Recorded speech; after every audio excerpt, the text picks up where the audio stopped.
Ahojte, vítajte pri tejto krátkej recenzii kosačky Mamotion Yuka 2 Mini. Vidíte v pozadí ako kosí a tento prvý záber venujem aj tomu, že vlastne kosí túto celú záhradu. Nie je to nejaká maxi záhrada, má niekoľko stoviek metrov štvorcových, ale vidíte, aké pekné pásiky robí a už od jary sa iba ona stará o celú túto záhradu, tak poďme si o nej povedať niečo viac. Táto recenzia vznikla vďaka predajcovi Variorobot, od nich mám aj túto kosačku, aj Lubu 2, ktorú mám na inom pozemku, takže ešte raz ďakujem a poďme sa pozrieť na túto Yuku 2 Mini detailnejšie.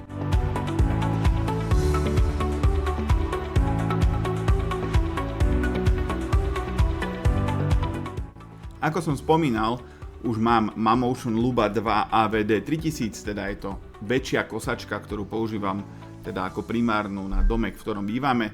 Túto Yuku 2 800 a Mini sme si dali na takýto menší pozemok k menšiemu domu, ktorý máme v rámci obce a teda iba ona sa stará práve o tento dvor.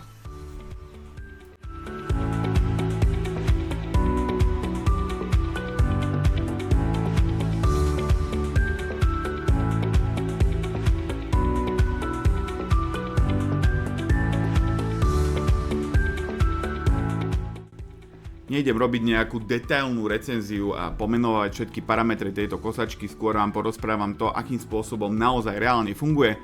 V prvom rade ju porovnávam s tou Lubou a Husqvarnou, ktoré tú Lubu mám aj teraz, Husqvarnu som mal predtým.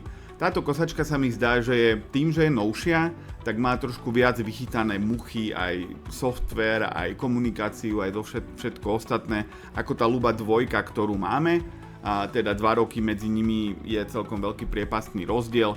Táto je však jednoduchšia, dosť spoľahlivá, nikdy som s ňou nemal nejaký hyper problém, že by niečo nešlo. S aplikáciou som už zoznámený, je to relatívne rýchlo nastavovateľná vec a preto som ju v princípe pustil po pozemku a kosí. Pár vecí som tam musel samozrejme nastaviť, doladiť. Vy, čo už ste mali kosačku bezdrôtovú, tak viete, že to nie je také úplne priamočiare, takže sem tam sa treba pohrať s tou mapou, vyskúšať to, otestovať to a následne to používať.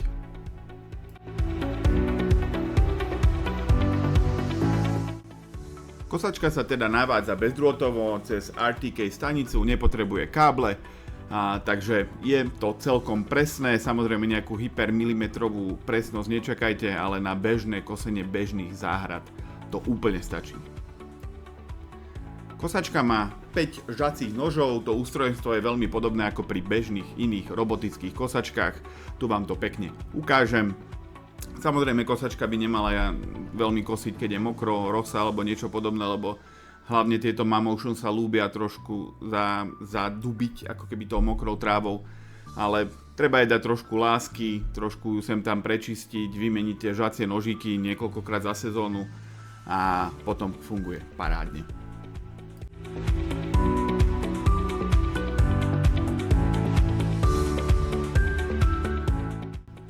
Aj k tejto kosačke si treba nájsť trošku vzťah, nie je to pre niekoho, kto očakáva, že ju vybali z krabice, pustí a bude to fungovať. Pár dní, týždňov ju treba doľaďovať, nech vám ktokoľvek povie čokoľvek, trošku sa s tým treba pohrať. Ja som riešil len jedinú vec, teda jej nepresnosť a to bolo spôsobené tým, že som mal zle nastavenú RTK stanicu. Chvíľu som si myslel, že to je v dokovacej stanici, lebo som si tam dorobil takúto striežku, ktorá je síce neoriginálna, ale dramaticky lacnejšia ako tá originálna. Takže ako som spomínal, mal som zle umiestnenú RTK stanicu, tu už je dobré, pretože som sa musel poradiť s predajcom Variorobot, ktorý mi veľmi rád poradil. Trošku som ju premiestnil a teraz funguje už úplne super. Základ je, aby tá stanica, teda tá RTK snímač videl čo najviac satelitov. Ak by ste mali akékoľvek otázky, kľudne píšte do komentára. Odporúčam navštíviť aj variorobot.sk, prípadne sa poradiť s nimi a vidíme sa pri ďalšom videu.